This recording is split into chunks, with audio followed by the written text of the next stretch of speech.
Happy Sabbath! This is the last Sabbath of this quarter, so let's enjoy this. And before we go into the lesson, do not forget to subscribe, to ring the little bell so that you know when my face is up here again. Also, don't forget to go into our Instagram account and follow us there. Don't forget to stay safe and wash your hands. And don't forget to follow our Spotify playlist that we have down here linked up. So, without further ado, let's go into the lesson.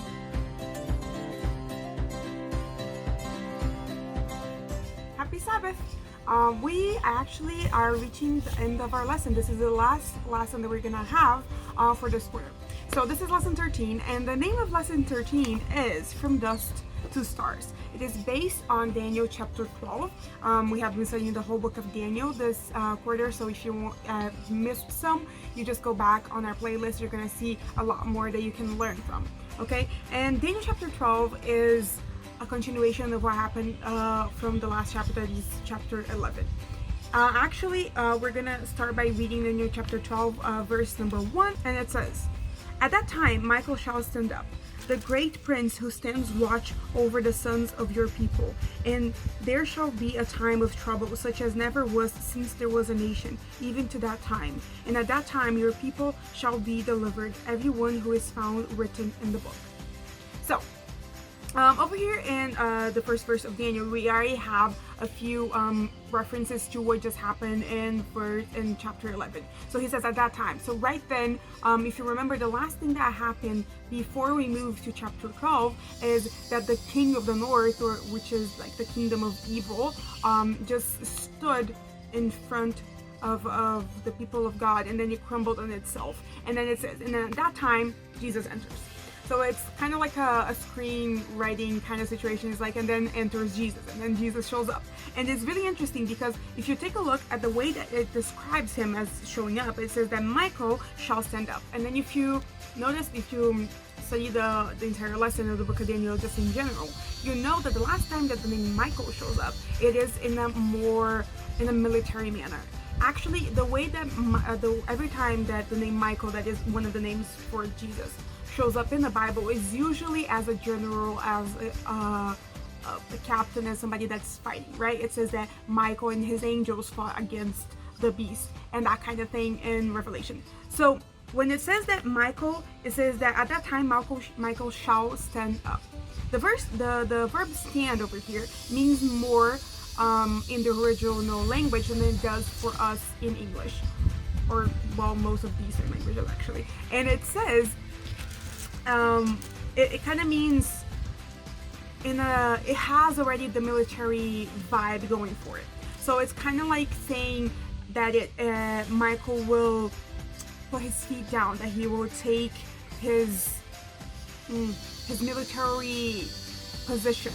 When it says that Michael shall stand, is the idea of taking this military position. And it also kind of has the idea of when he says again over there that the great prince who stands watch over the sons of your people, that idea, that is a different verb, and it has the vibe of judgment. It has the vibe of standing up in court. So over here we have the two, I guess you could say, the two personalities or the two functions that Jesus works within prophecy, and mainly the prophecy that is described in the book of Daniel. It is him as a general, as fighting, as this military figure, and it is also him as being our lawyer, our advocate, just standing up for us in a more jurisdiction, in a more lawful manner. If you keep going in the same verse, there's so much in just one tiny verse. It's just fact in it. It says that the words written in the book, because if you keep going, and then it shall be the time of trouble such as was never since there was a nation, even to that time, and that time your people shall be delivered, everyone who is found written in the book. That expression, written in the book, brings us to the idea of the books of heaven. So the Bible describes heaven as having two books, two kinds of books that are described as the book of life. And though that is kind of like this big log of people who are saved, they're people who believe in Jesus, who delivered their lives, surrendered their lives to him. And then we have the books of our lives that supposedly, well, not supposedly, that actually every angel writes about our lives and every deed that we do.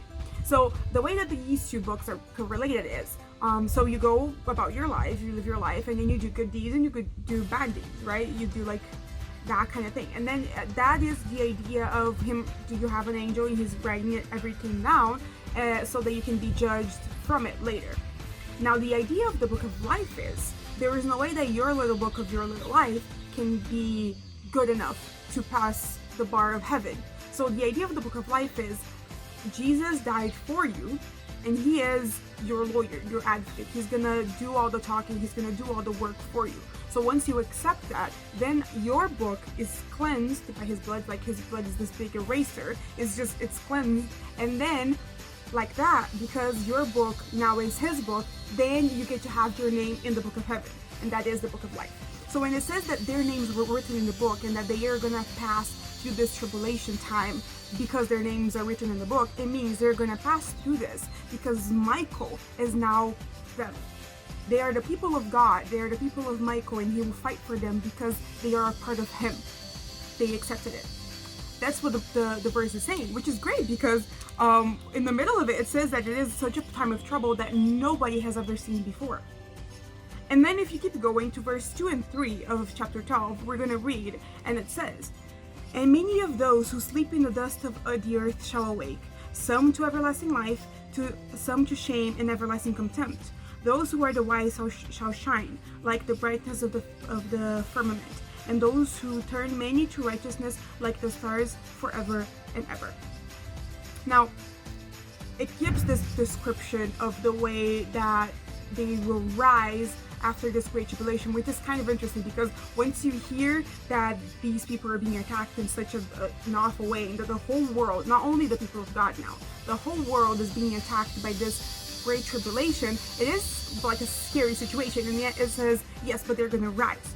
And we're going to get to that. But then I want to address what happens in the last little chunk of the chapter.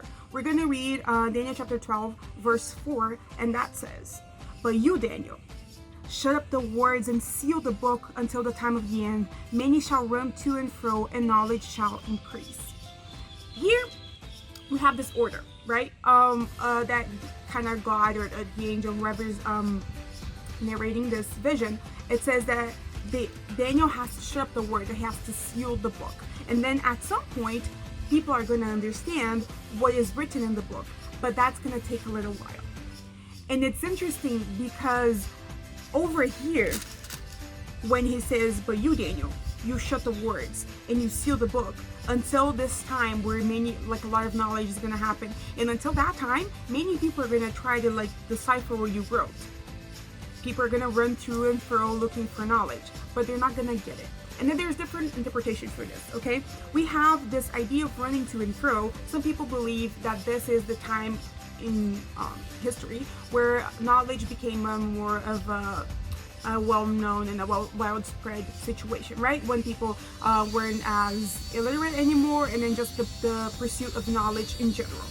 Now, what most people believe that this running to and fro means is that the actual book of Daniel was kind of hard to find to begin with, and once it was found, people kind of ignored it for a while.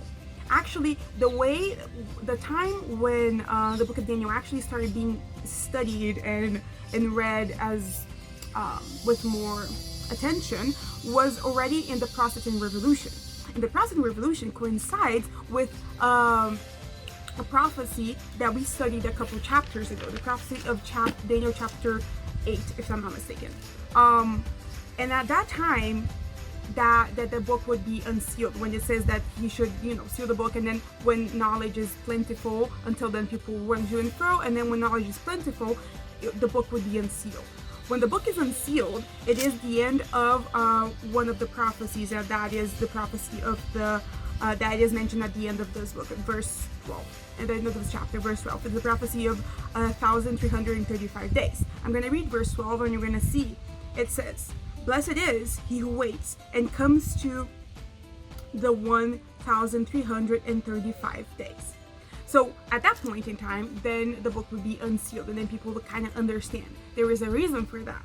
It is actually in this point in time where people were all like individually studying the Bible and having different interpretations of it, no longer being controlled by other religious entities. Not only that, but before then, people were either not interested or they were being controlled, so people were really paying attention to prophecy in itself. They were paying attention to other parts of the Bible that were more pertinent to their time. But then, around 1840-ish, lots of people in the same, had like the same idea of studying the book of Daniel and having their own interpretations of it at the same time, but in very different places of the earth.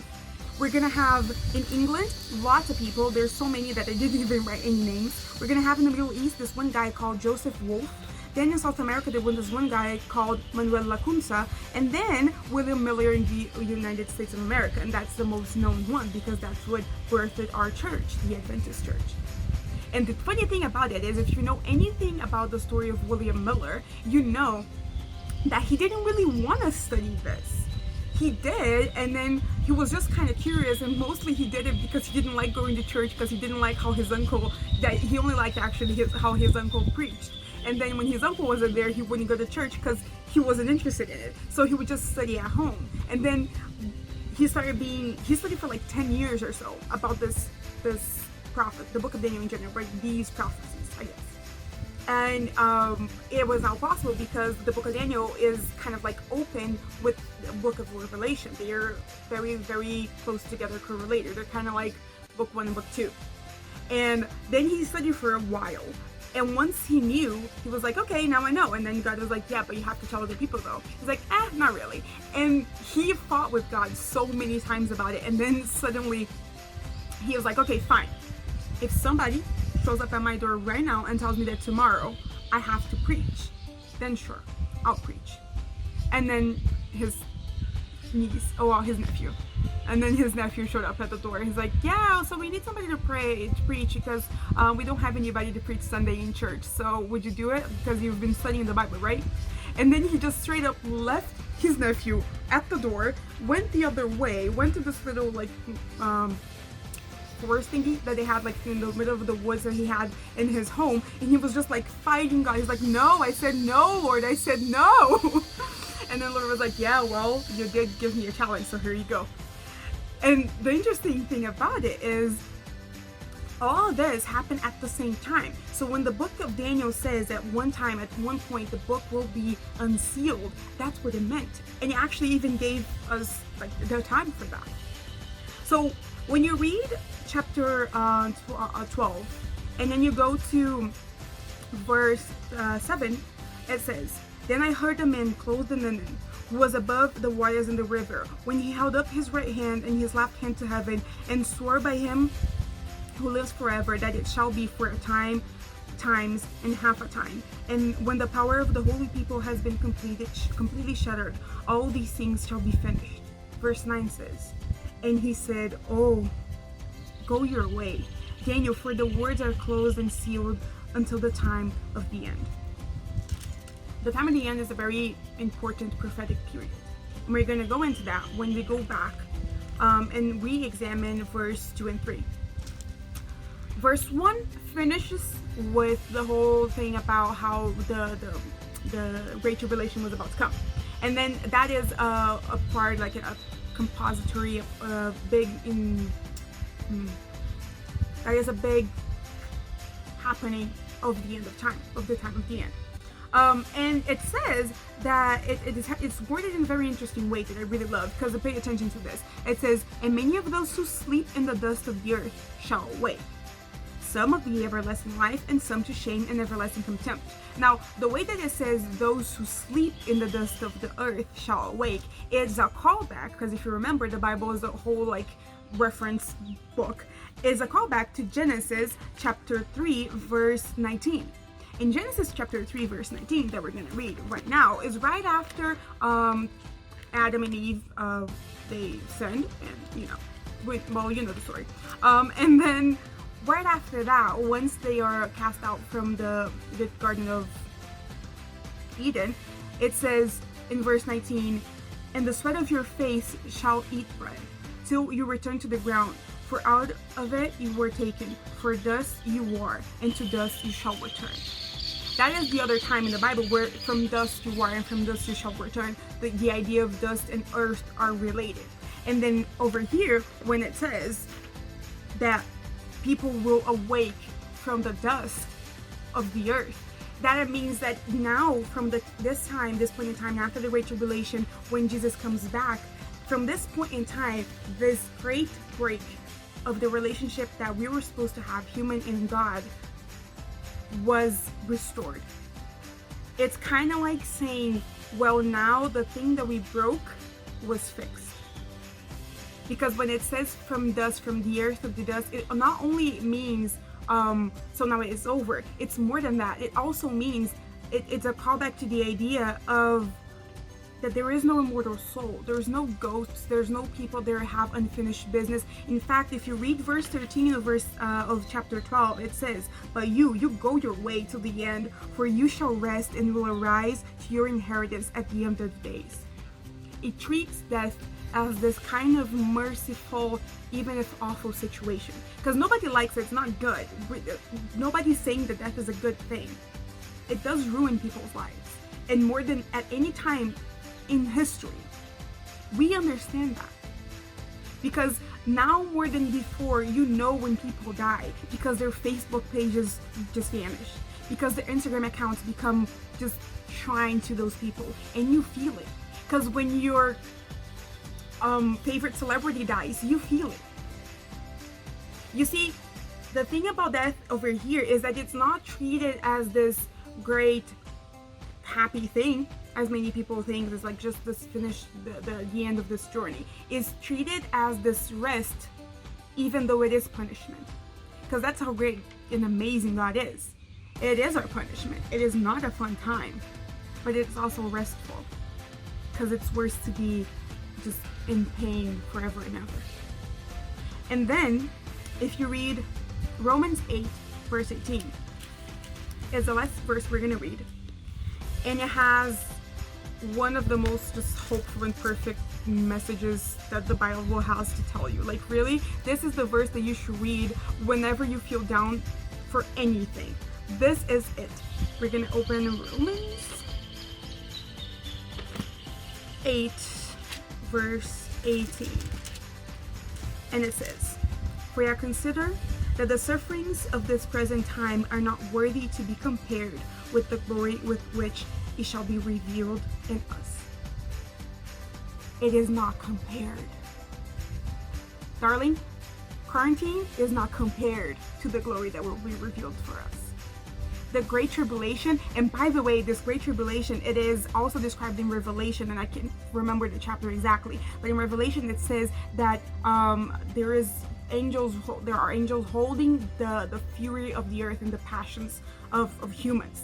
And then at that point in time, after the door of grace closes, that is the point in time where all of that holding is released.